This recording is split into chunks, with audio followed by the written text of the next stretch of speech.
most times I usually don't like topping my brake fluid, so it's better for me to just change the brake pads, then I know if I need to top it up or not. So I'm about to change the brake pad for this car, so let's go ahead. I have the cap open and I have the car jacked up at both ends with my axle stand for support. So let's begin.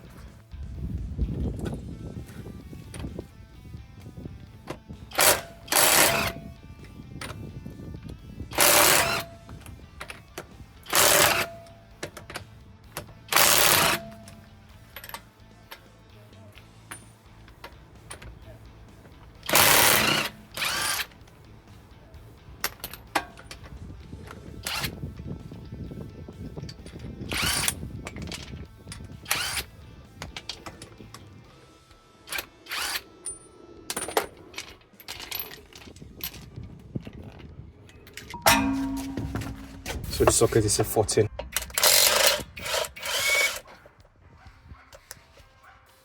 We have one at this end, the other one on this end.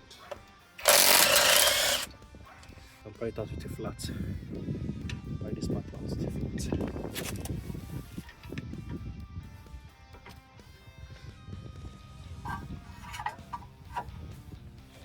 So now this is the brake pads. This is the brake pads.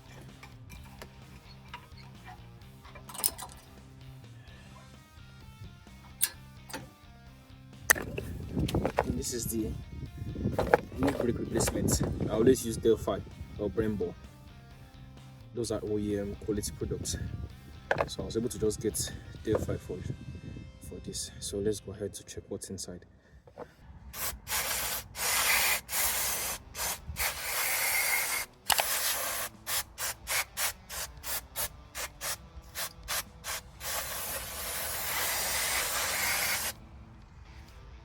And it dries rapidly, evaporates rapidly. 2 pairs, so one front and one back.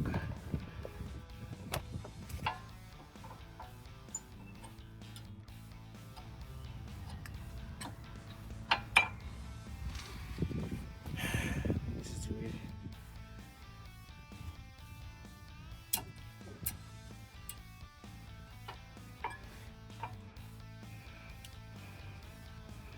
So it's firm. Most time I use the old brake pad on it to support it. Then place this on it. Let's see. This thing goes back in.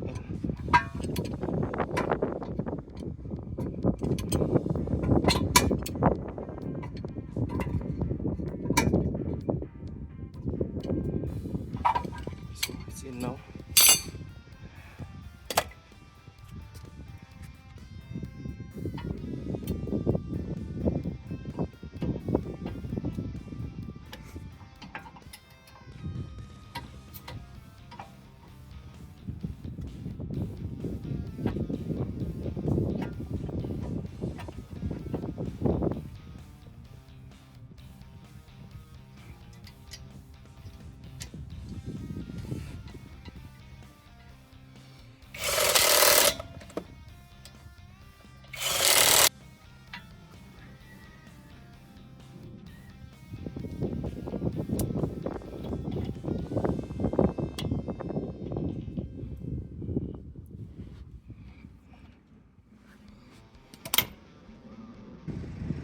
So after that, the brake has been installed, brake pad has been installed. You install back the tire, do the same for the other side. Then the next thing you do is, so after changing the brake pads, the brake pedal feels spongy or slack. So what you do is pump it like 5 times to 3 times. That's it, it's slack. So it's already firm now, solid. So that's it. Then, like I said earlier in the video, once the brake fluid is down, brake oil, brake pad needs changing. And after changing, it was somewhere here before, Now that's the level here. So that's it. Thanks for watching.